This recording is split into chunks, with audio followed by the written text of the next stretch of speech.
was too much of a soap opera. It was now a lot of people complain that a lot of grandpas complain that well, this is New Who is too much like a soap opera in my opinion. It should be more like the classic series. Now I love the classic series just as much, but I disagree completely. I mean, because New Who, I think it was just adapting to new audiences, and that it was considered a risk when they said they were reviving Doctor Who for 2005 because they weren't sure how it was going to go, how it was going to fly with, 21st century audiences. But it worked quite well. So that's why. But this episode was definitely too much of a soap opera. Danny Pink should have stayed dead. He should have stayed dead. He should have. Because that was a relatable death. But no, then they just had to bring him back as a Cyberman. Didn't you? And then all of a sudden he just flies up in the sun. And it's like, poof, yeah, I'm dead. And that was just unrelatable. It's like all the master, whenever they have a multiple-parter master finale, it's like the build-up to it is brilliant, and then it just all becomes terrible. Now, compared to other episodes, it wasn't horrendous. It wasn't as bad as Last of the Time Lords. It wasn't even the worst episode of Series 8. The worst episode of Series 8, in my opinion, was In the Forest of the Night, because that was just so boring. And to be honest, if In the Forest of the Night had just been, whatchamacallit, if it had just been footage of a snail on a sidewalk for an hour, I think I would have been more entertained. Because, I mean, it was just boring. And if you want to know how bad it is, go on IMDb. It has the second lowest New Who rating of all time on IMDb. It has a lower rating than... I didn't think it was this bad, but it has a lower rating than Love and Monsters. Like, the only episode that has a lower rating than In the Forest of the Night on IMDb is Fear Her with a 6.2 out of 10. But nonetheless, this was this episode, Death in Heaven, was still a bad episode though. And it also wasn't as bad as Robot of Sherwood, but it was still too much of a soap opera.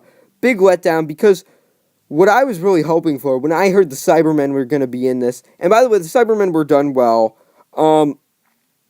but when I heard the Cybermen was going to be in it, and that they were going to resolve the whole thing about death in the Promised Land, I was hoping that we would have this big apocalyptic battle, this huge apocalyptic battle between the dead and the living. Imagine how freaking amazing that would have been. And we only got little snippets of the Promised Land in other episodes before this, aside from Dark Water. So I was expecting a lot more time in the Promised Land. I mean the Nethersphere, because that's what it's called, the Nethersphere. I was expecting a lot more time in the Nethersphere, and they didn't give us enough time. They really didn't. It just took place on either a plane or in... most of it just took place in either the plane or in the graveyard. Now, don't get me wrong, the skydiving scene was very good. But yeah, it just wasn't... It just didn't work in my opinion. And also, now, Missy. Missy was a good way for it was a good master. She was a good master. Michelle Gomez did a good job as the master. She was a killing machine, which is what the master is supposed to be. But here was my main problem. In the Master trilogy, the Master, John Sims' Master, was in control. If you go back to the best of my personal favorite of the Master trilogy, Sound of the Drums, just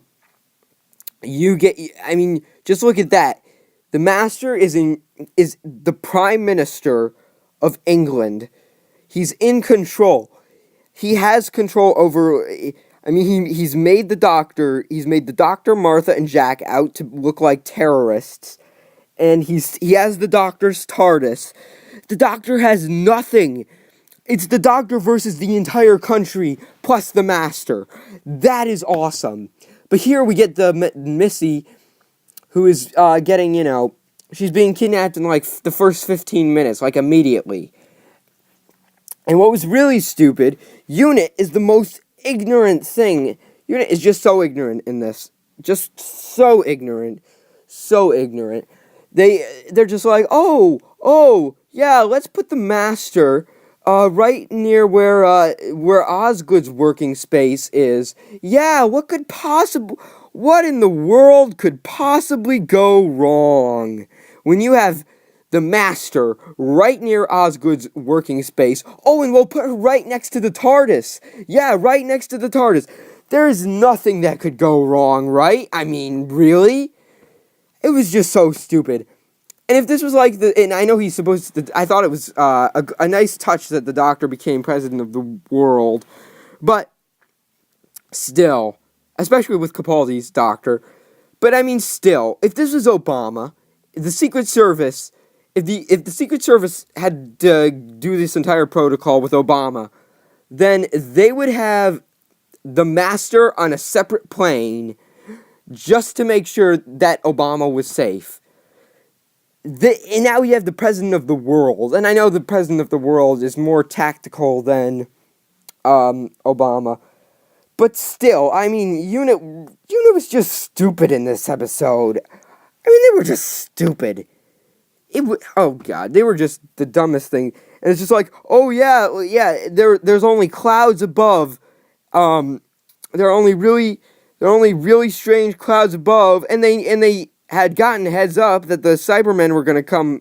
The clouds had something to do with the Cybermen, so yeah, let's fly up there anyways. Why not? It's just so stupid. And you know how I said in my my Master Trilogy review that in Last of the Time Lords, when the Doctor was resurrected, Super Smash Brawl style, I wanted to burst out laughing.